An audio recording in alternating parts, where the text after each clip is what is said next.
everyone, and welcome to another edition of Taking Over. I am Ol'Ed and Fries, and I'm joined by my tag team partner extraordinaire, almost 1 year in the making on this platform, amongst another year plus on another platform. It's Astrid Pizarro. How you doing?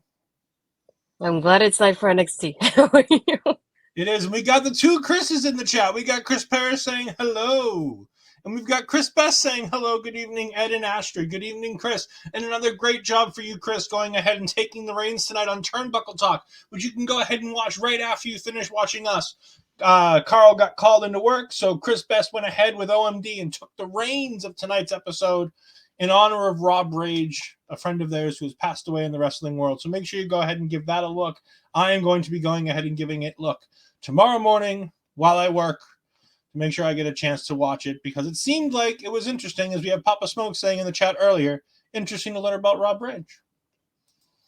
But we've got a big day here. NXT had some news today, Ash. We're going to go ahead and, you know what? Parrish is here. And because Parrish is here... Breaking news. Something recorded. NXT will have a new home come October 2024. As Astrid, we're going to be moving from USA down to the CW.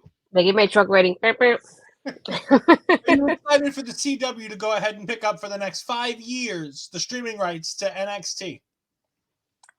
Yeah, I'm a CW person. I grew up watching CW when it was like WB and UPN and everything that it used to be. I mean, from like One Tree Hill to Smallville and everything. So it's nice to see CW picking up something like wrestling now again. At this point, it's interesting. So yeah, I'm looking forward to watching it. Hopefully they keep it on the same night, because I like my Tuesday nights in NXT, please. That's the only thing. I would really prefer that they not change the night on us, because that will throw the entire network into chaos. We got Papa Parrish on Papa duty tonight, so I have to be on my best behavior. We'll see. But no, I'm excited. I'm old enough to remember SmackDown being on UPN. Said, I'll still be watching it on Twitch as we get neither. Oh, that's okay, Barry. You know what, Barry Monkey? All you need is a VPN. And we've got it. No, I'm just kidding. We don't have a VPN sponsor. Someday we'll get a VPN sponsor, and that'll be great, because then I can go ahead and really do that intro. I do prefer Surfshark, to be brutally honest. I've had Surfshark. I enjoy Surfshark. They're a little on the pricey side compared to some of the other ones, but I've always enjoyed my experience with Surfshark. For those that don't know, a VPN, again, we're not sponsored by any of them, but a VPN is a great thing because it goes ahead and lets you protect your information. But more importantly, the best part of a VPN, beyond just protecting your information, is telling it you're in a different place. So if you're somebody like Barry and you're not in the United States, you can go ahead and tell it you're in the United States, and you can go ahead and get the USA Network, or you can go ahead and get the CW online. More importantly, for people like us, it gives us access to Netflix in Britain, so that I can go ahead and watch Doctor Who for free, as opposed to having to spend $15 to go ahead and watch Doctor Who on HBO Max. Yeah, that's true. Again, one day we'll have a VPN sponsor, but we should definitely... I'll work on it. I'll work on it. There you go. That's what I want to hear. We got Chris Bay saying, I like this move because if I don't get NXT on Sportsnet 360 here in Canada, I can switch to the CW as opposed to using the Sportsnet Now app, which sucks. Yeah, the Canadian ones are always tough. I assume it'll be the same way. But again, the CW has a little bit more reach. And more importantly, it'll be seen by a few more people because it's network television here in the United States. It's a small network compared to Fox or anything like that. But for me, I grew up on One Tree Hill on the CW. I grew up on the UPN shows with like Moesha, things like that. More importantly, the Arrowverse. I'm a big superhero fan, so of course, I've got the Arrowverse on lock. I am now rewatching the entire Arrowverse from the beginning in order. So I watched all of Arrow, and then I added The Flash, and now I've added Supergirl and Legends of Tomorrow, and every episode's in order. So I don't watch the whole season of like Arrow. I watch one episode of Arrow, one episode of Flash, one episode. It takes me a lot longer than I thought it was going to because of that, but. And I'm ironically watching One Tree Hill on Max right now, so. Barry Monkey says, all the old Doctor Who's are now on BBC iPlayer if you can get that. We can't. BBC iPlayer is unfortunately not available in the United States, which is a great reason to have a VPN. And again, it would be really great if we had a VPN sponsor right here. I get the message, okay? And work on it. Parrish, Astrid, Bobby, work on that. VPNs. Everybody has a VPN sponsor. We got to be able to get one. Anyways, NXT on the CW coming in October. We don't know what date. We don't know anything else. This is mainly done because it sounds like USA is going to go ahead and try to get the NBA rights deal.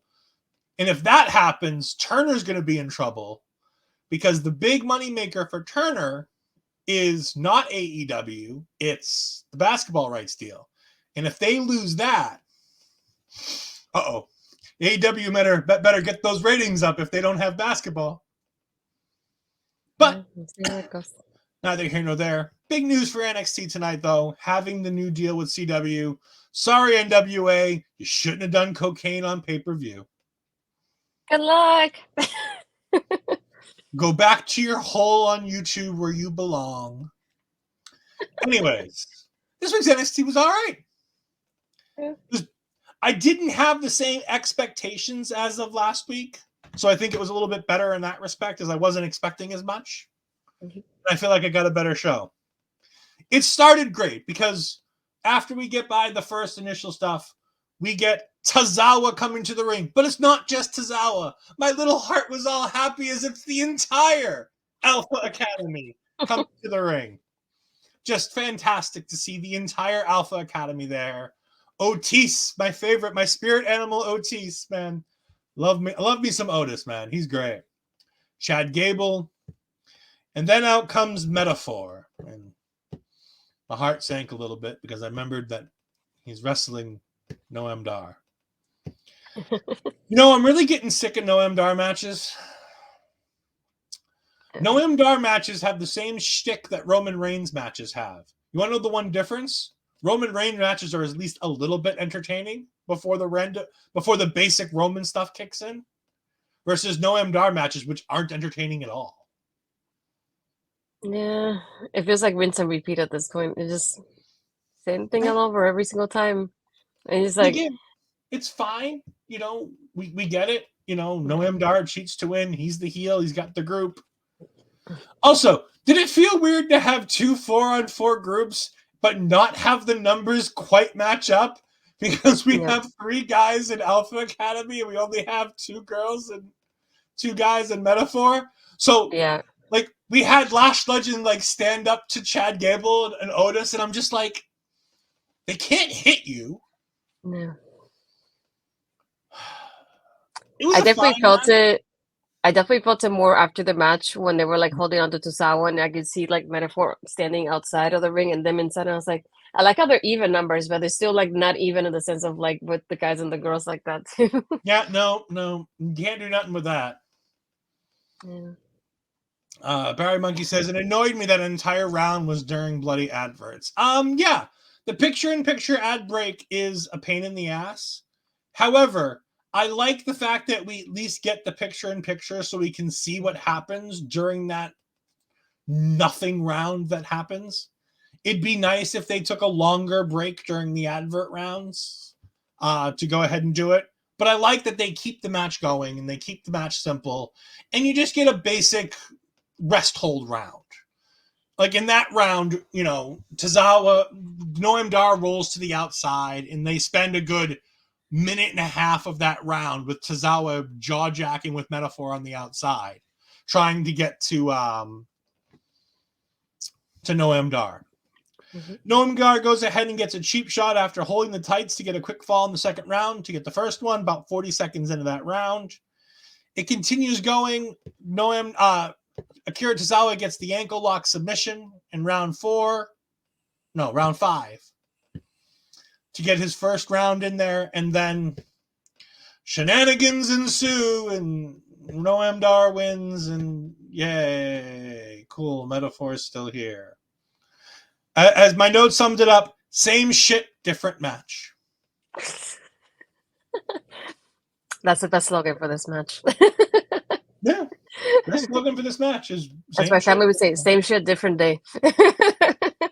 Yeah, that's the best way I can describe it. Because even though it's one of those it's still a fun match in the sense of in the ring, the action in the ring though, but the aspects of getting Metaphor being involved and having Noam Dar still retain it, just we've seen that already so many times in so many different ways that at this point we need something a little bit extra there, because it's the same rinse and repeat kind of routine in that one. And just it's, even though the match is fun, I think that part of the match is just boring at this point because we already know they're gonna come in, just no matter how they do it, and you already kind of have it in your mind.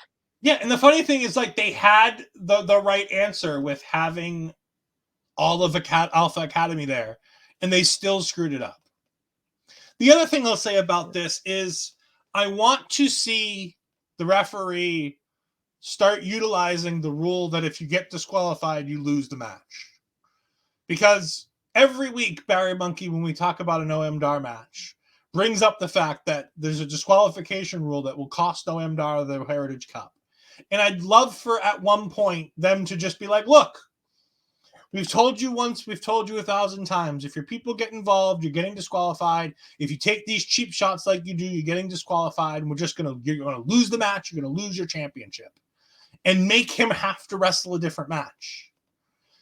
That has to be where this is going. But God, I just wish they would get there already, because this is fucking awful waiting to get there.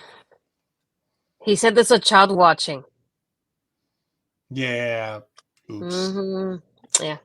Sorry, Memphis. Go ahead.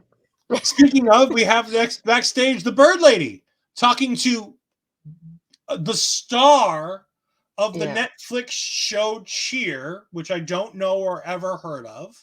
I've heard of it, just never watched it, so that wouldn't help. But apparently it's Gabby from Cheer, and I'm like, whatever, I don't care. The Bird Lady's here to come to the ring to have her moment in the sun. And I'm like, all right, that makes sense. We might as well. But when we come back from the commercial break, we have Kelani Jordan, Ariana Grace, and Katrina, I think it was, right? Carmen, that's whatever. The Sword Lady. You know, for a moment when I was doing the notes, I was going to put Brooklyn Barlow, and I went, oops. No, definitely not Brooklyn Barlow anymore. No, not anymore.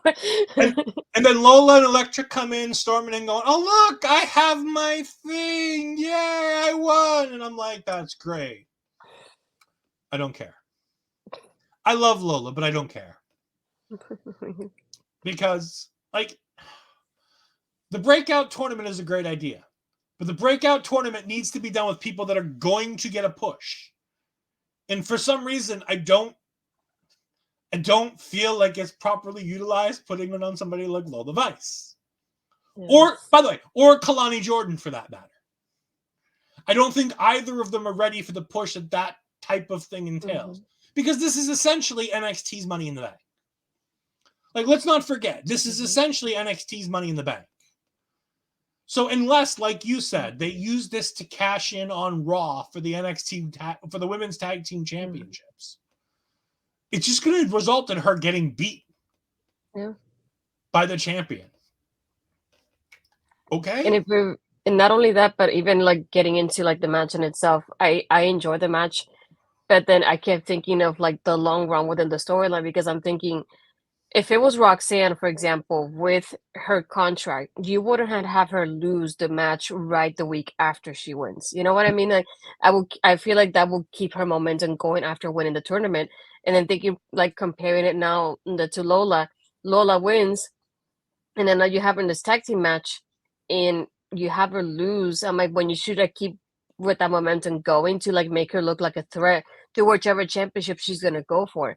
And I feel like visually, like thinking now, like her losing, I'm like, and that's the one you want her to go for a championship or any of the women's championships? Like, I don't believe you right now, because she literally just lost. And not only that, but if it were, for example, like I would understand if Roxanne and Kelani would have lost, because they're like, let's say, the random team, to put it like that. But when you're tagging with your regular tag partner and you lose like this to a makeshift tag team, that makes me believe you even less. Sorry. It did not help me at all. I like the match though. I'm just thinking like in like the grand scheme of things, that's my thought process. And I was like, yeah, no, I don't like this.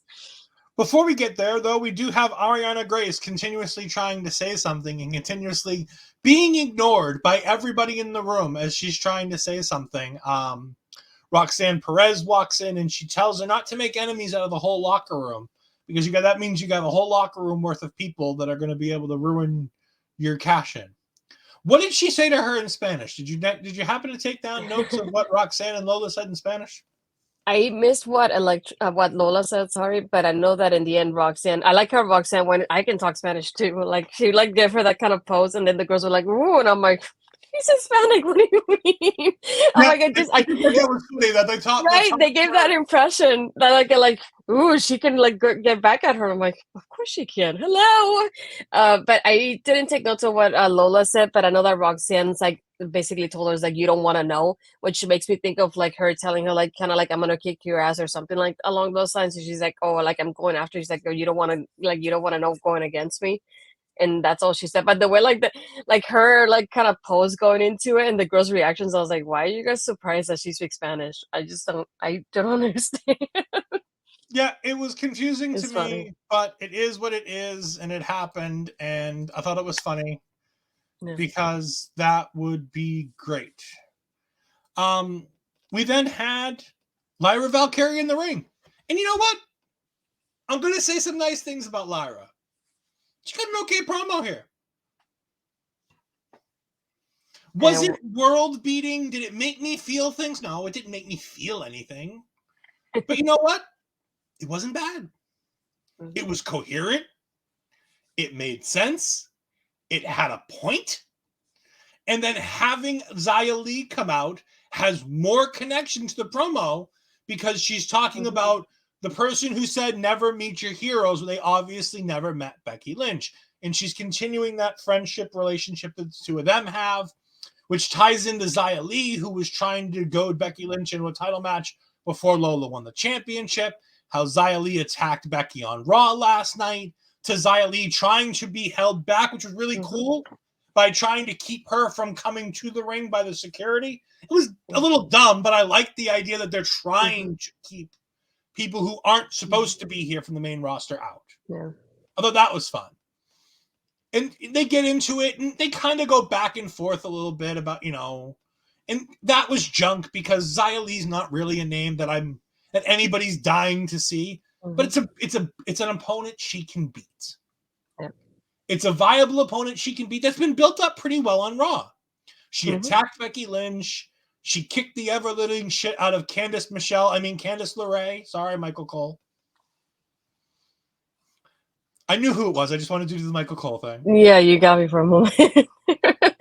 But I mean, like, they've done a good job making Xia Li feel like she's talented competition so that Lyra can take her down and have a notch in her belt. One of the things we posted on Twitter this afternoon, when we had the video was, who's next for Lyra Valkyria? And I'm actually going to pull up that photo while I let you go ahead and talk about this segment here. What I think that, like, the main thing that I liked about this is the continuity between Raw and NXT. Because, like you said, we started with, like, Becky versus Xia Li, and Xia Li, like, being in the background while Becky got interviewed as champion. Becky lost the championship, and then Xia Li never got that match she was supposed to get with Becky.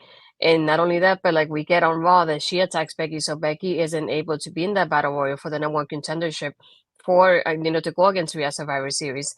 So we not only had that connection between Becky and Xia Li, and even Lyra now being that's like the person she looks up to. But it's like Xia Li's probably thinking like her mindset is like, I was going to get a title match and I didn't get one. And like you said, I like that part of like when the guy started coming in, I thought it was JC Jane at first because I was seeing all black in the outfit. So it took me a moment to realize it was her. But I like that part, like you said, was like having her stop. It's like, you don't belong here. Like, what are you doing here? And it just like, it made me laugh though, because that moment with the security guard gets a little bit closer to Lyra, I was like, what's happening here? Because he's too close to her. And like the way that Xia kicks him, I was like, visually that looked pretty nice. Just like how close it was like that. I was like, that looked nasty. And like you said, that building her up in such a way that you feel like she could be a viable threat, with the way they're building her so far. And I was thinking about that tonight when, like, with the graphic, as I was thinking, because I'm thinking like ahead of time for the next pay-per-view is like, who are they gonna have her face? Like, who are they gonna like really show us tonight when she does her promo? Because I automatically knew it was gonna be a promo. Who's gonna answer that promo and interrupt her to like build that challenge and get the storyline going? And in a good way, I couldn't think of who, because I knew they were building for the Iron Survivor, so I know they won't have any of those girls get involved yet because obviously they have to get through the qualifying matches at first. But I kept thinking, who will be one that will interrupt her, and I will kind of really feel like, oh, that's somebody that could be a threat to that championship and to Lyra's championship reign right now. And to see her, I was like, this is somebody that it was unexpected for me, but in a good way. It was like, I was surprising. I liked seeing Xia Li being here. It's nice to have her being getting that spotlight by herself the way she is right now. And like you said, just thinking back of like the kick to Candace too. It's like that automatically makes you feel like this girl's a badass, and she just kicked the security guard the same way that she kicked Candace too. So it's like that makes her already look like a big threat to it, and that Lyra has to watch out for that as well.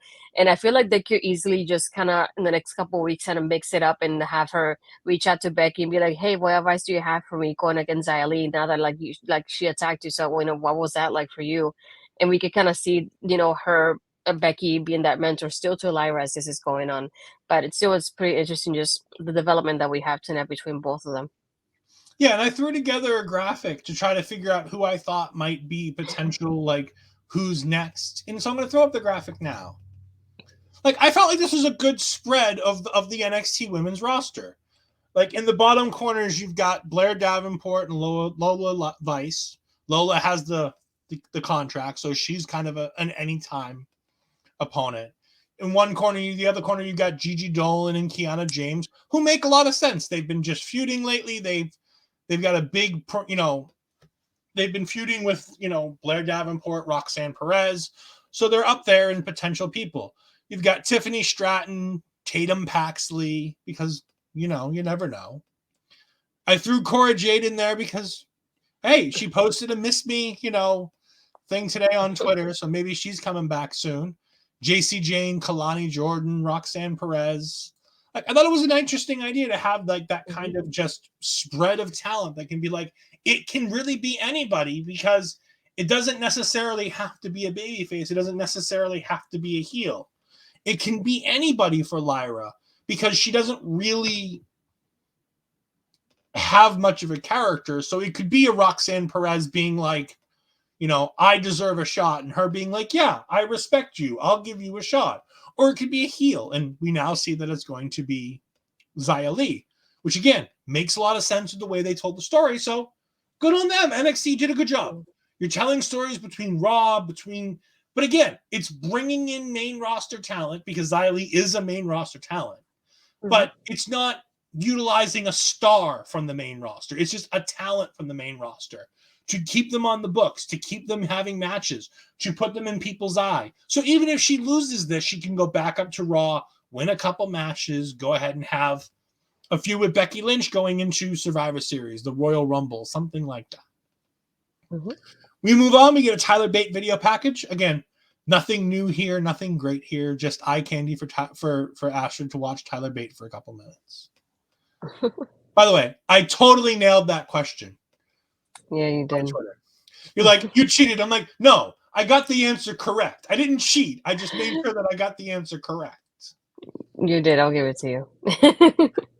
Fallon Henley's backstage with Jensen and Briggs. She's going ahead and saying that she's going to go out there solo tonight. She doesn't want them by her side. They go ahead and give her some advice to make sure to watch her back. I mean, she's coming out second. She doesn't really have to watch her back because she can see Tiffany. But, I like it, Briggs. I like it, Jensen. I like it. Apparently, there's a video floating around of Jensen having some kind of, I guess it's a Journey song. Worlds Apart by Journey. I don't know. Chris Best, if you can help me with this. It doesn't ring a bell to me. I've not heard this song before, but apparently everybody's freaking out over the idea that Jensen might have.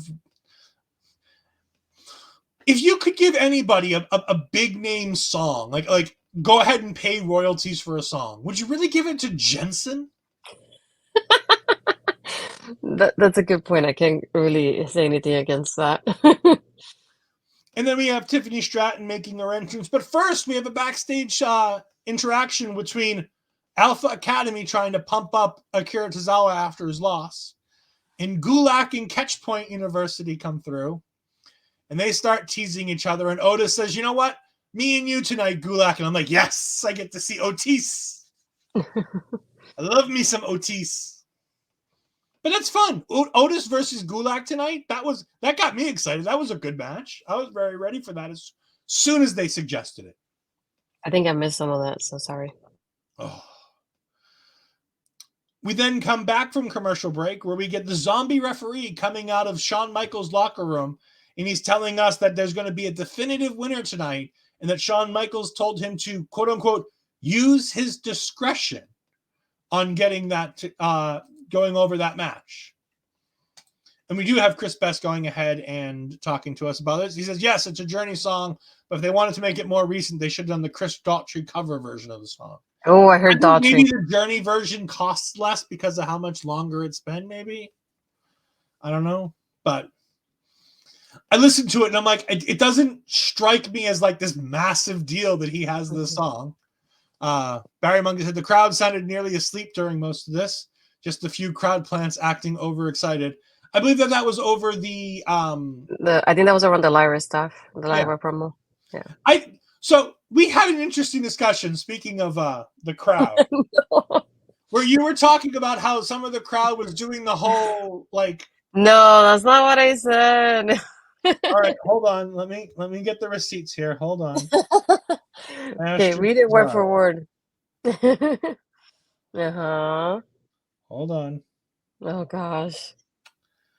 And the crowd doing the whole woo clap thing. That sounds terrible. I go, piped in, LOL. And you go, but I love how it sounds, though. It's going to make people continue it. To which I responded, no. I liked it, though. It sounded cool. Uh-huh. Don't blame me, okay? I'm judging you right now. I know you were. I could tell by your brother's tone. But in the background of the zombie ref telling us that there's going to be a definitive winner in Vaughn versus Bron tonight, Ava Raine goes into Shawn Michaels' office.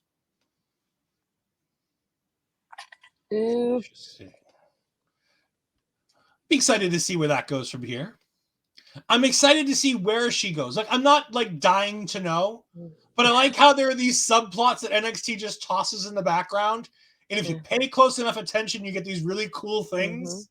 There'll be one more we talk about later on that we've not talked about for 3 weeks. That's a subplot going on back. We've not mentioned it on the air. We've talked about it, me and you. Oh, I was going to say, because I feel like we talked about it. Yeah. We then get Tiffany versus Fallon Henley as a Iron Survivor qualifier. I love this, but because it's Tiffany Stratton, everybody knows what time it is. All I have to say now is it's Tiffy time. I'm telling you, we're going to make use of that thing until we can't do it no more. I know. I like this match. I thought both girls did great. I loved how they booked the match with putting Fallon over for so much of it. Because you literally told me Tiffany wins LOL. And I'm like, yeah, I think it's going to be Tiffany wins LOL. But it really wasn't. Like, Fallon was in control of 60 to 70% of this match. Yeah. But the absolute best part, there are two great parts of this match, and they're both Tiffany Stratton things. And of course, they're Tiffany Stratton things. But Tiffany grabs Fallon at one point and starts walking her to the ropes. And I'm like, oh, she's going to like bounce her off the ropes and slam her. No, she just throws her right through the second and top rope, right to the floor. And she just thuds. And I'm like, oh, shit. There's a child watching, sir. That's fine. Perez, she said he doesn't care. We see that a lot on Raw, too. I love when they do those things. Like, it was good. Like, this match was really solid, back and forth. And then the other thing was Tiffany Stratton doing the prettiest moonsault ever, but landing on her feet, like rolling through it. Like, she didn't land on her feet. She rolled through it to get back to her feet. But it looks so effortless for her that she's right in position to do something else right afterwards. Just fantastic. As Barry says, it was a solid match with both of them looking like experienced wrestlers. Remember how for a long time there we were worried about, is Fallon picking this up enough? Is she going to get there? Tiffany Stratton looks like a seasoned pro out there right now. And Fallon Henley is coming leaps and bounds from where she was before. I still think she needs work on the mic. I still think she needs a bit of training on talking. But I wasn't disappointed by this. It got decent time. I want to say it got, 6 to 10 minutes, somewhere in there? It wasn't fast, but it didn't get, we'll be honest, it didn't get as much time as some of the other matches and the men's matches tonight. But it wasn't a squash. It wasn't a short match. So good on NXT. And again, NXT, 2 women's matches, multiple segments, multiple women involved with using Carmen, using Ariana Grace in other segments with women to make them feel like a big deal. And in this Iron Survivor qualifier, what were your thoughts on Tiffany Stratton versus Fallon Henley? Yeah, I did like that it was still like a good balance, even with Fallon taking it, like being in control most of the match. I feel like they had a good balance of showing up both of the girls, which I like. And I like the part of like Tiffany being a heel and focusing on Fallon's knee. She's, that thought process of like, I was attacking the knee last week, so let me continue on with that same part and that same story from last week. I feel like it was brilliant through the whole match, like focusing on that in so many ways. And yeah, I enjoyed both of the girls. I just said LOL Tiffany wins because I know, like, even though I knew the result, the match in itself was great to watch. And that's what I like about it, even though the match was predictable in it itself. I just, I knew it was Tiffany winning at the end. But like you said, I think of like the way Fallon wrestles, and I've enjoyed her from the beginning, even when she was like Tessa Price. I think it was a Tessa Price, what her name was before she was Fallon Henley officially. So I enjoyed her even then, and to like see her growth already. I'm just ready to like see her in a different kind of spotlight. I don't want to see her just Briggs and Jensen the way she has been. I want something a little more for her, so that way we can see her grow the way like Tiffany has grown, for example, because she has gotten that showcasing and put her in that moment and give her that opportunity, and she has shown out and during those opportunities. So I want something like that for Fallon, because I'm like, we had her stuck for like a year and a half with that Kiana storyline at this point. That I want something other than what happened to her. So we don't remember her as like, her and Kiana more than anything during her NXT time. I know she's most likely not going to be NXT Women's Champion, but like have her be in storylines that are more meaningful than the Kiana one. Is what I would say more than anything. But yeah, I enjoy both of these girls, and I just obviously knew Tiffany was going to win it. I didn't see Fallon getting involved in the championship match for the moment, and obviously this leads to Iron Survivor, which leads to a championship match for the winner. So that's how my thought process was for this. But either way, it was still worth it watching it. Yeah, and I mean, as we go ahead and talk about that, like let's remember back to the Iron Survivor last year. The women's Iron Survivor last year was Roxanne Perez, Zoe Stark, Cora Jade, Kiana James, and Indy Hartwell. So like it's they had that spot for a Kiana James who isn't exactly at the top of her game at that point. She's a lot better off now, but she wasn't at the top of her game at that point.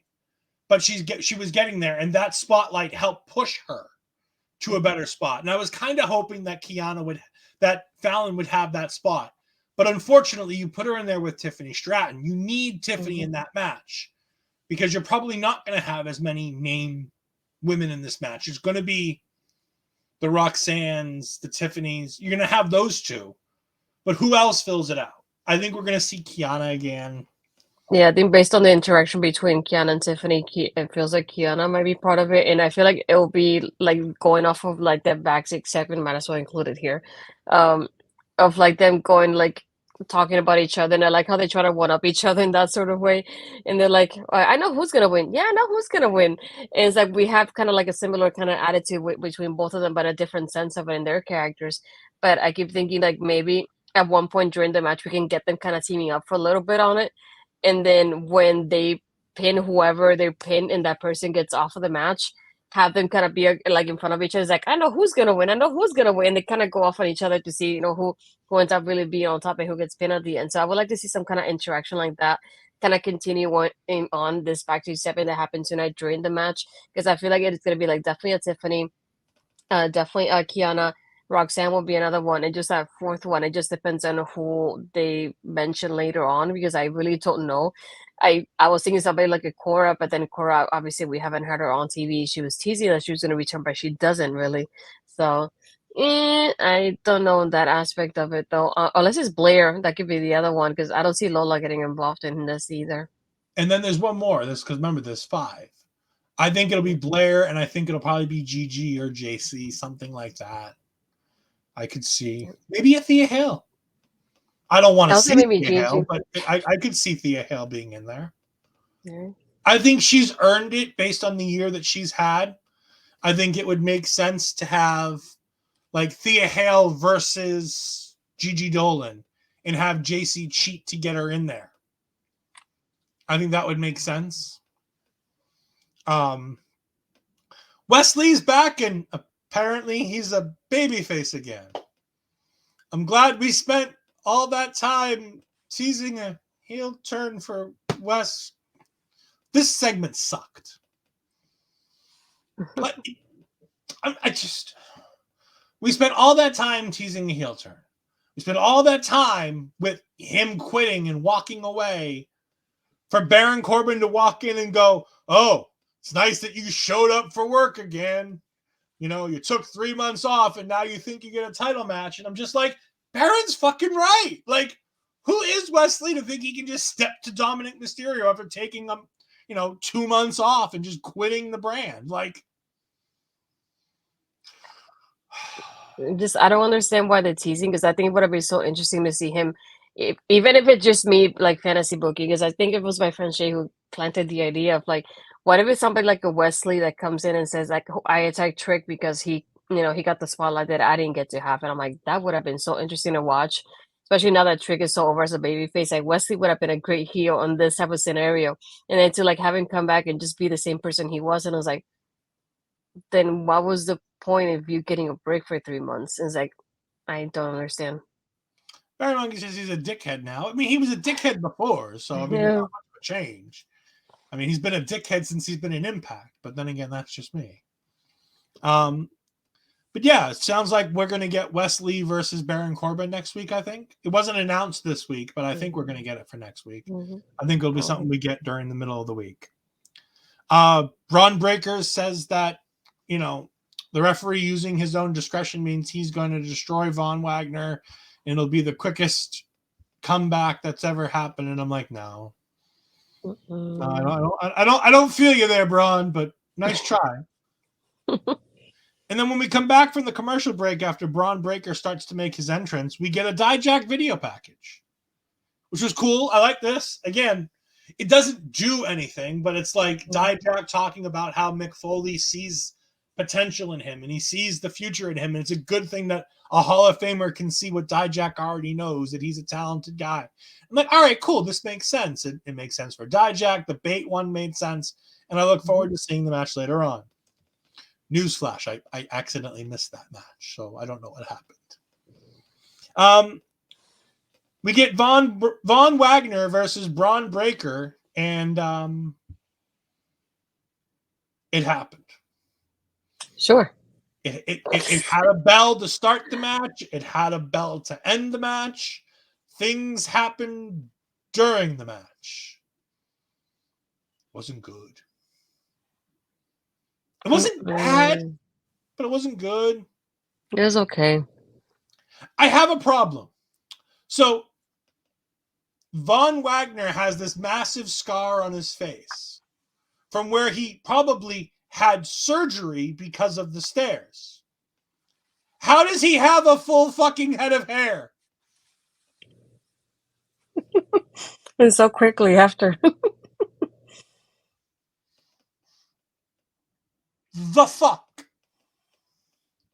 Again, I know it's stupid. I shouldn't care about stuff like this. This storyline and drama. I couldn't get over the fact that Von Wagner had a full head of hair. Because theoretically, he had surgery to fix his face and his skull. And he was wearing the stupid thing on his head to cover up the area where he had surgery. And he's got a full head of hair with a ponytail and all. The fuck? I have no words and no comments for this. I agree with her. Von's acting was amazing. Amazingly bad, but still amazing. Yeah. They take 2 steps forward and 1 step back with Von Wagner. I was more entertained by the fact that I now know that Vic Joseph has gluten-free Albanese gummies that he eats on the in the table. They're fantastic. They're a little expensive, but they're fantastic. That the only reason why I know is because it's a red and white bag and the gummies are like a little circle. I have a friend of mine who can't eat any gummy bears other than this brand. So when I go over his house, I have to buy this brand for him. so I know this brand specifically. Well, because That's very specific. he has to live on a Yeah. gluten-free diet, and you'd be surprised, but gelatin is a problem for a lot of those people. So gummy bears are tough to get. So having a gluten-free option is nice and fun. They don't taste bad. They're actually pretty good. But again, I was more entertained with thinking about the gummy bears than I was the match or the post-match. By the way, Wagner put Braun Breaker through a table. Great. Moving on, we got Carmelo backstage. He's being asked about seeing Trick last week, and they show the video where Carmelo looked like he saw a ghost. And Carmelo's like, I was surprised to see my best friend. And I'm like, I don't believe you. And Mackenzie Mitchell's like, I don't believe you. And he's like, no, I didn't attack Trick. And I'm going to go out there and I'm going to give Trick the answers he deserves tonight. And I'm like, Sure. You're going to confess, aren't you, motherfucker? You're going to confess.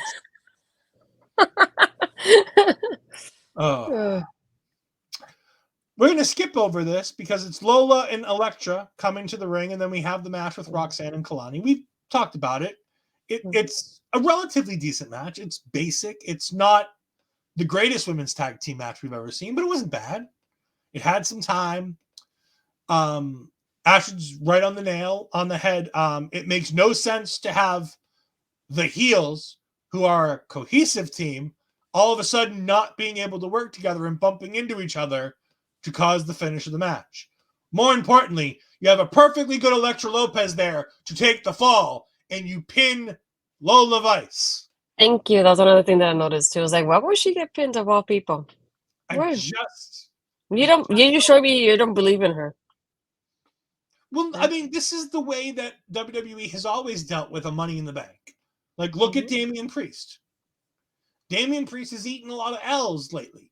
He's still part of the A storyline on the show. He's still being treated like he's a big deal. But at the same time, he's not winning a lot of those matches. He's losing a lot of those matches. Like he did at Crown Jewel, where he lost clean to Cody Rhodes when he really should have won that match. The only reason he should have lost that match is he was cashing in. And when the match took place after Seth's match and his briefcase was stolen, he should have just won. But anyways, we also get a promo package from the Bawling Brutes outside in Florida, pretending like it's England. I know it's Florida because I saw sites that I've seen before in other NXT promos.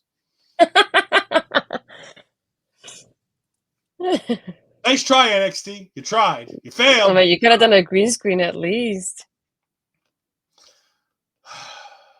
But next week we're going to get the Brawling. It sounds like, again, not confirmed, OTM versus the Brawling Brutes. Fine. By the way, Barry says that was bad, very bad. I'm assuming you're talking about the tag team match, but clarify with us just so we know. Oh, he's talking about the promo. The Brawling Brutes promo wasn't that bad, but it wasn't good. Like, it was fine. Like, what they talked about in the promo made a lot of sense. But, like, again, it just, you could have flown them back to the UK.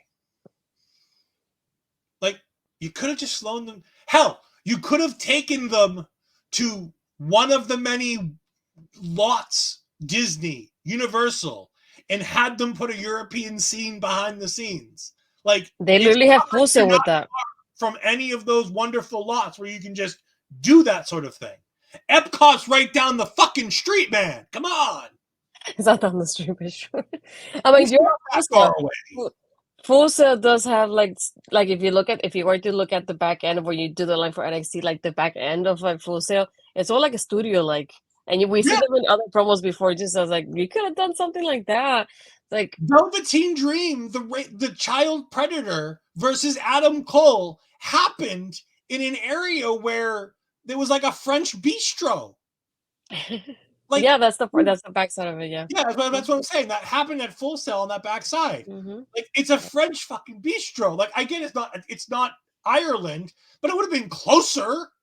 Not only that, but there's also like I know there's maybe one or two like stores that sell British stuff, so I'm sure you could have found something with the background that could have been fine with that, like, at least. But, yeah. Barry says the mean streets of Yorkshire where the biggest danger is accidentally shagging a relative. Like that's like Alabama. Like it happens, you know. By the way, I had to put that through the auto mod on the Twitch, Barry, because the auto mod on Twitch said that shagging was a sexually related term, and they wanted to make sure it was okay to process. Like the comment makes sense in the terms of what we're talking about, and it's funny, so I'm gonna let it slide. I don't want to say we're going to do that all the time, but that one was funny and it worked, so I'm going to let it slide. We move on to Joe Gacy having another weird and somewhat intriguing promo where he doesn't say anything, but again, it's telling us that there's going to be a new character coming. He seems a little bit more deranged, a little bit more weird. Mm-hmm. I'm down for it, but he's starting to get to puppet leader Bray Wyatt levels of just spouting words that don't make sense. And I'm worried. Like, remember when Bray was just spouting words that meant nothing, and it's why they got the Rambling Rabbit character? Yeah. Joe Gacy seems to be heading down that rabbit hole. Pun intended. Yeah, I figured. We then get Otis versus Drew Gulak. But first, we have an Ilya video package. It was good. It was fine. I mean, it wasn't great, but talked about how he beat Mello and how it took everything he needed to have to beat Mello. Baron Corbin's watching it, and up comes Hank Tank in Idris Enofe and Malik Blade. Like, you couldn't find any more random dumbasses to come bother Baron Corbin than these two. Like, you couldn't get JBBJ back in here because at least they have history and it makes sense. This could have been Wes Lee coming back and being like, hey, we have a match next week. No, you get Hank Tank and fucking Team BBC back here to come in here. I mean, it felt random, but I liked that his I forgot what the guy said to him, but I do like his comeback. It was like, you guys are never going to be stars or something like that. He says before he leaves. Yeah, I get that's my favorite part of the whole thing. I didn't bother writing it down because they don't warrant being talked about, but somehow they're in the segment.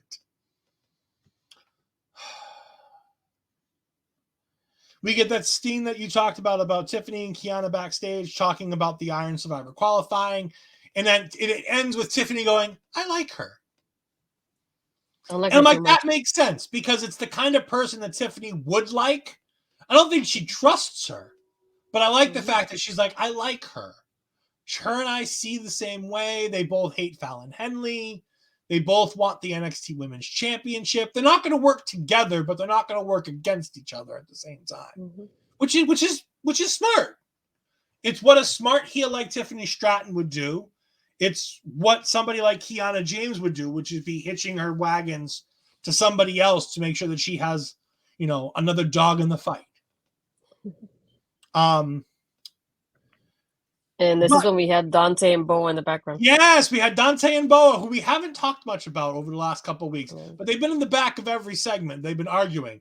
For those that don't know, and it was only pointed out to me because of the wonderful Dar Amazing, who's not here tonight, but big ups Dar Amazing for pointing it out to Astrid and I, that a couple of weeks ago when they were having a tag team match, Boa accidentally dropped the leg on Dante Chen, and it cost them the tag match. And they've been arguing backstage about things ever since. And this week, I don't know if you caught this part, but Boa was arguing with somebody off screen for the most of it. And then Dante Chen walked forward, and part of his face is done like the makeup like Boa. So they're starting to turn Dante Chen heel or make him like Boa, which means I'm not going to care about him and I'm going to hate him. Fucking NXT bringing Boa back to television. Like, really? You have all these talented wrestlers and you want to bring Boa back? Come on. Sure. Let's bring him back. No Boa. Bad Boa. Stop doing stuff.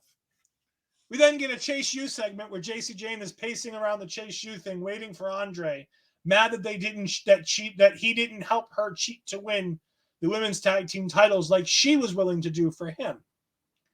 In comes unnamed Italian cousin who you really should know is part of the D'Angelo family just by looking at these jamokes.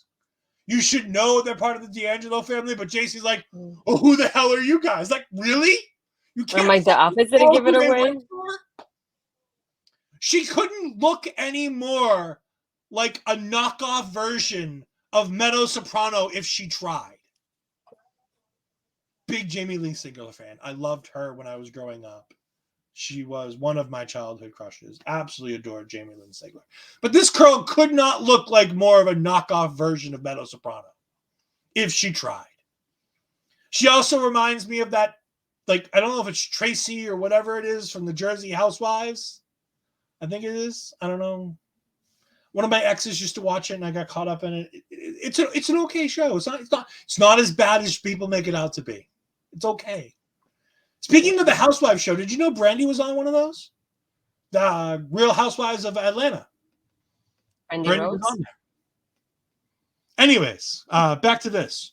They go ahead and drop off an envelope that JC Jane starts to look in, and she sees something, but she doesn't really react to it because Andre Chase walks in and yells at her for opening his mail. And it's not mail. It's just a package that was dropped off, like an envelope. Like, it's not mail, Andre. She can't get in trouble. Wait, I thought she kind of, when she was kind of reading it, she kind of went like that because she was like surprised by what it was. But like she didn't like. That was barely a reaction. I know, but when you said that, I was like, wait, did I miss something? For her to really like sell the reaction, because as soon as she started to do that, Andre was in the scene, and it was too quick. Yeah. But you know, it goes back and forth. Tia and Duke show up, and is like, look. Duke's like, oh look, they're getting along, and JC and Andre are like, no, we're not. We're definitely not getting along. But sure, of course we are.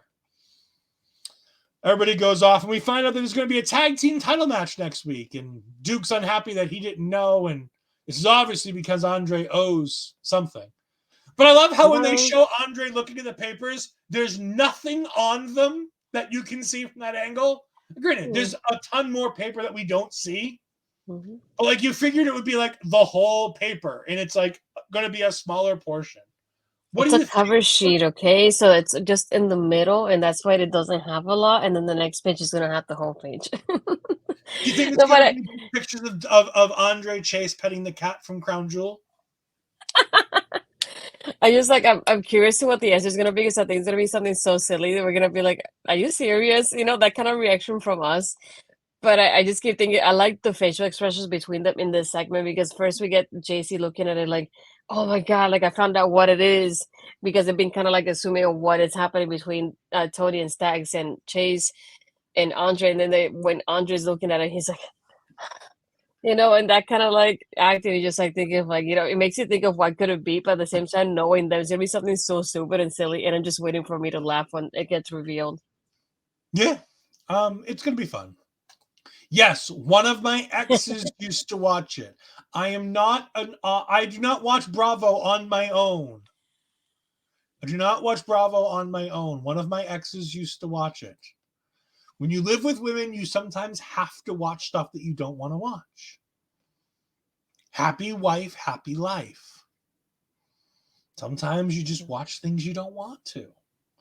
Every now and then, that's the Real Housewives of New Jersey. Especially when you live with someone from Wisconsin. Anyways, moving on. We then get Dijak versus Tyler Bate. I'll be honest, I got up during this match and I missed it. Ashley, what happened? I don't have a lot to say on this one. I mean, it was won? I don't even know Dijak who won. Yeah, it was Dijak at the end. Okay, so Dijak won. Okay, cool. Dijak wins. How did you miss a Tyler Bate match? I was on an important phone call. Hi. I was watching but not taking notes. There's a difference, okay? Don't at me. We'll have to go to the comments where we have Chris Best saying, "Yep, my girlfriend made me watch Big Fat Greek Wedding 3." That's it. You have to have a bigger list than that. I'll be honest. I watched what is it? The No Strings Attached a couple weeks ago. Not the greatest movie in the world, but it was kind of funny. You know, things like that. You know, sometimes you gotta put up with watching stuff that you don't want to. Like, for instance, I'm going to watch the Marvels. Just kidding. Liar. But I am going to see the Marvels Thursday night. I'm very excited. Thursday night is going to be my Marvel night. I've got a 6:30 showing. By the way, we're honestly just filling time because neither one of us watched Dijak versus Tyler. I've got a 6:30 showing of the Marvels, and it's a place about 45 minutes away. The Marvels is a 98-minute movie, so that means the movie will be done just after 8 o'clock. The theater is about 45 minutes away from my house, which means I'm going to be home just in time to watch Loki as it airs for the season finale, so I don't have to be behind, so I don't have to worry about spoilers. More importantly, Andre's not seeing it till after Loki starts, so I'll be able to spoil things for both Astrid and Andre. Yeah, I don't like it. Astrid, are you going to be joining us this Sunday for our review of the Marvels? Yes, this is me putting you on the spot to ask you because we've got nobody else. I'll We get back to you. had talked about it before about you joining us for this, so it's not like you didn't know that it was coming. I know. Let me know later on. I just want to put it out here right now. Fans can kind of push you to make sure that you go ahead and watch it. I can see that. Speaking of the match, he says, I watched it. It was a match between two quite mismatched wrestlers, and it flowed badly. I'm surprised because Dijak wrestles well with little guys, and Tyler Bate wrestles well with big guys. So I'm just saying, like, that the two of them I like the way Barry describes it, though. I didn't watch it, but I like how you described it, though. I feel like I like the wording in itself. No, but I like how Barry is blunt and honest. Now, granted, Barry's not the greatest judge of wrestling because he thinks Impact is high quality wrestling. So, you gotta give Barry a little bit of a break here. He's watching much more upscale wrestling here this week. So, I'm just teasing Barry. I love Impact. Impact's great. We then have Mello coming out to the ring, and he's going face to face with Trick Williams. This was good. I like this. Yeah. I like how Mello kept cutting Trick off. Yeah, I was waiting for that at some point. Barry, we do greatly appreciate you staying up late with us every week. We really do. I feel bad for whatever job you have. Oh, look, Astrid, you made hearts. I don't know how that happened. That's the third time I've gotten something like that. Wait, we have to make it happen again. I don't think. Oh, I did. What hearts are Astrid? I don't know how that happened. Back to girlfriends making us watch stuff. She also made me watch The Crow, which I actually like. Crow's a good movie. It's a little older, but The Crow's a good movie. And then she made me watch Heathers, the Broadway musical, not the movie. Ooh. I haven't seen the Heathers yet. I don't know if it's any good. Anyways, we're going to go ahead and get to something that was good, which is Trick Mello here. It was great because Trick apparently doesn't know who attacked him. Or if he does, he's playing off like he doesn't know. And Mello seemed very excited that Trick didn't know who attacked him. Are you sure? Are you sure you didn't know who it is? And then out comes a very interesting third party. And I don't think he's the one who did it, but I'd like it if he did, because I think it would add a lot of intrigue and bump up the feud level here. Lexus King comes out. And I like how he immediately starts talking, and Mello's like, dude, you need to get out of here and shut the hell up. You don't belong. And then Trick pops up and he goes, oh, I love this because he said it twice. The grown-ups are talking, young man, so go sit back down. Like, I love Trick because, like, this kid's been involved in the wrestling business for longer than Trick Mello have combined because of his dad. But I love the idea that he's the young kid because he just got here. And he ensues or tries to put out the point that maybe somebody new, somebody who's not been here a while, somebody who's brand new to the property might have attacked Trick to make a name for themselves and get them in the main event picture. And I'm like, I know you didn't do it, but I like the idea that you're telling us you might have done it. Yep. Because honestly, I expect to see a match between him and Trick within the next week or two. Probably an Iron Survivor qualifying match where Trick wins. Because I think we're going to get both Trick and Mello in that Iron Survivor. Yeah, that would be super interesting. I do think that would be super interesting, especially if they have, and this is how I would do it, have Trick pin Mello at the end to go over in that match.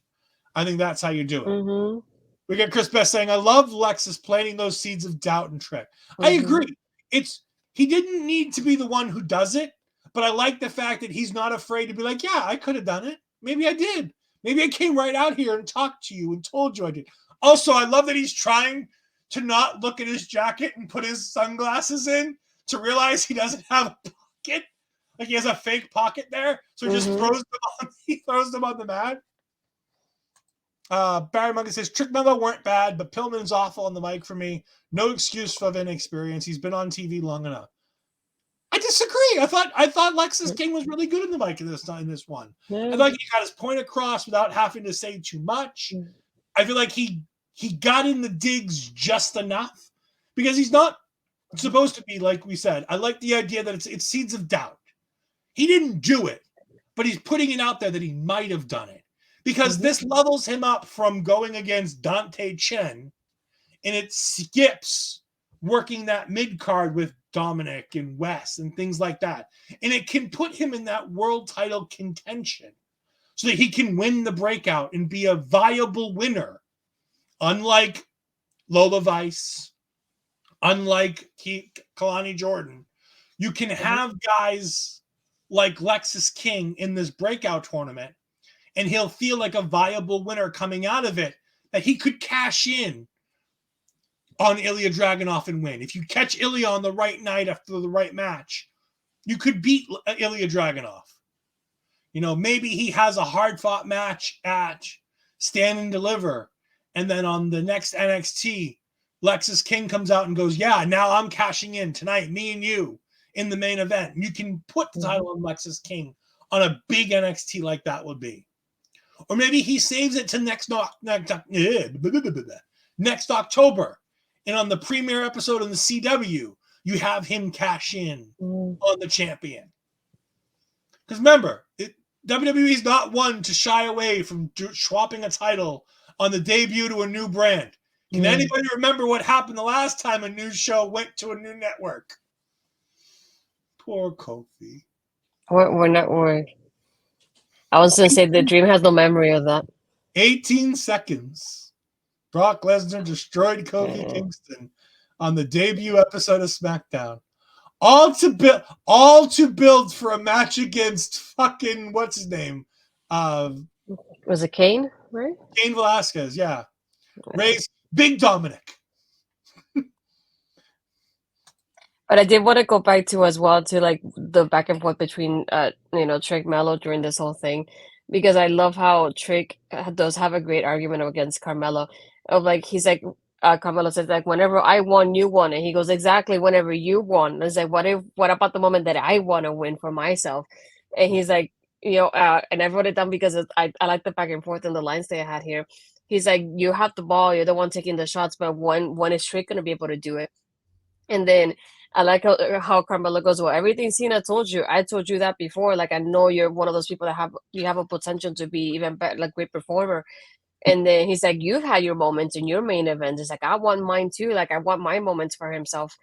And I like that back and forth they had within each other. They're of like, you had your time. I want my own too. And you had your shine. But I want my own shine and glory too. And it's like, when you have it, it's me backing you up. And when I have it, you're going to back me up. And I was like, oof, I love this so much.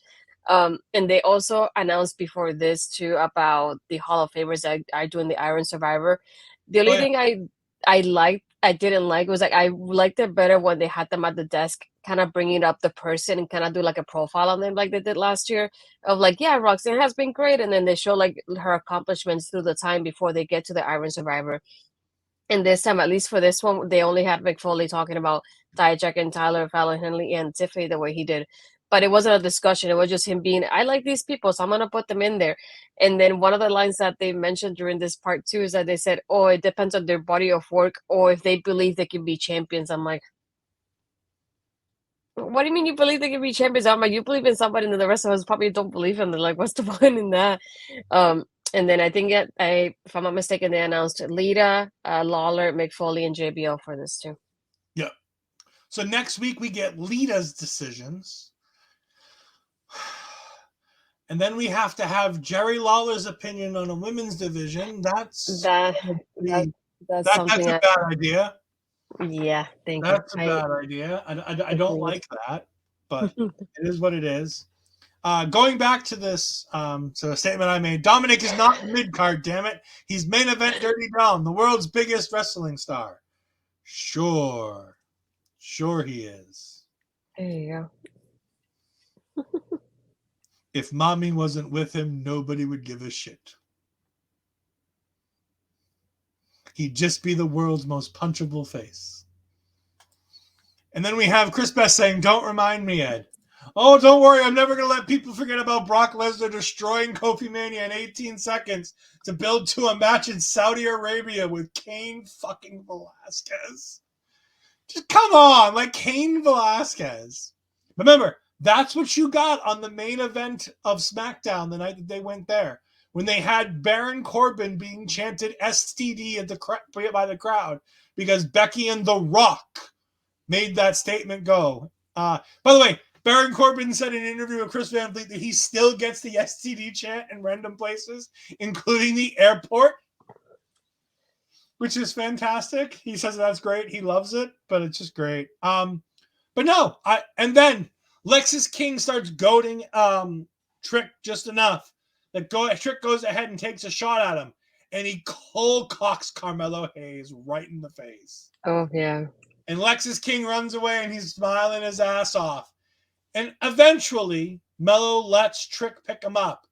But did you see the look on Carmelo's face? Oh, priceless. It was definitely a look. But I want to bring up a friend of ours, the wonderful Victor Taylor Perry, the leader of the wrestling club, great man. Also, big fan of Carmelo Hayes. We all know that. He says this, y'all don't understand. Melo is going through it right now. He lost his championships. He questions if it's him who attacked Trick. Trick was attacked. Just his best friend was attacked. Melo being accused of attacking Trick. Relationship with Trick is rocky. Random opponents coming left and right for him. I'd look like this too. Sheesh. Like, I love that idea of people trying to defend Carmelo. There's no defending it. Yeah. It's going to come out that Carmelo did this. And again, if it's not that I think that it makes more sense to have Carmelo be the one who did this. As much as I love the idea that it's Shawn Michaels doing his old storylines over again with people that he believes in. Doing the fall down, pass out segment with Roxanne Perez because he believes in her and thinks she has it in her to be a star. Doing this segment, the him and Triple H thing that got him back into wrestling.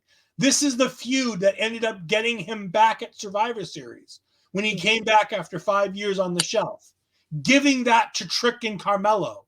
That's praise from Shawn Michaels. He's giving some of his best storylines of his career to people he believes in.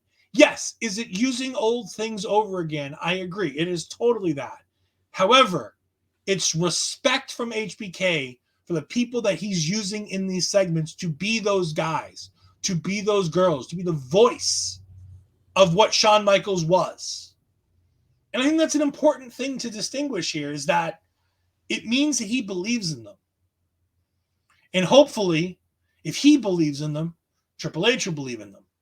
And if Triple H will believe in them, they might not get done dirty on the main roster. Mm-hmm. But that was NXT this week. And a little bit of oddball stuff. However, we do want to let you know that in 2 weeks from now, we are going to be having the Taking Over anniversary, where I took over Taking Over. So we're going to go ahead and we have a very special video package. It's going to be 1 year of the two of us doing this on Tuesday nights, Taking Over. It's going to be fun. It's going to be great. But Astrid, I want to go ahead and put up a graphic, and I want you to go ahead and tell people what this is. Oh, I was going to say, what graphic? This is for anybody that shops in the shop. You can scan the QR code. I do have my link on social media as well. This doesn't cost you anything, to put it like that. And the easiest thing is like once you scan the QR code, the prices are going to be the same. The only thing is that by using my QR code, I do get a percentage of that. And obviously anything that I get from that will be towards anything that I use towards my YouTube channel and things like that. Not only for like people like Ed who are on my YouTube channel, and Mel as well, who are there in there when we do Ladies Fashion Showcase too. So obviously it makes no difference to you. The price is the same. So just say support us as you can and just scan the QR code whatever you shop. Like I said, like Astrid says, it's a simple thing. It's just like using our code for Rogue Energy. It doesn't cost you any more. It just gives us a little bit, for this case, it gives Astrid for the Rogue Energy link, which I'm going to put up right on the screen right now. It goes ahead and gives us a little bit of it on the back end to be able to go ahead and you get the same things you're going to get if you're shopping at WWE Shop. Because you know what? We're all wrestling fans. We all like to buy stuff, and most of us are WWE fans. And Ashley got the LWO shirt. Parrish gifted me that wonderful Kevin Owens shirt. All kinds of great stuff. But make sure, if you do need a kick in the butt with your energy, you go to wwenxt.com. You download the app. You scan the QR code, whatever it is. But make sure that when you do, you put in the promo code OLEPODS to get 10% off your order. OLEPODS to get 10% off your order of Rogue Energy. Rogue Energy is a healthy alternative to your favorite energy drinks. If you like it in cans, if you're in the United States, we got you. If you're around the world, go ahead and get the tubs. Tubs are good. You get more out of it. You pay a little bit more, but you get to make your own, and you get to make it as strong or as weak as you want. So you go ahead and get that balance. So make sure you go to rogueenergy.com. The best part is they taste great. People here at OLA love them. Mel likes the orange, the blood orange. Chris Best likes his blue raspberry. I'm a big fan of the sour watermelon. Chris Parrish likes them all, so you can go ahead and definitely get it. So go ahead and do that. And again, like I said, use the promo code LEPODS just to support us and save yourself 10% off. We got Barry Monkey saying, I sat and watched all this week's NXT, which for me is the sign of a good show. Well, there you go, Barry. Thank you for saying that. I greatly appreciate it. I tease Barry because of the Impact stuff, but I greatly appreciate his point of view because he has a different point of view, not being a fan of NXT, not being somebody who watched it week in and week out through all the glory days. And if you want to talk about the glory days of NXT, me and Astrid have got something coming up very soon. Hopefully we'll have an episode in December. If we don't have an episode in December, I guarantee we will have it at the start of the new year.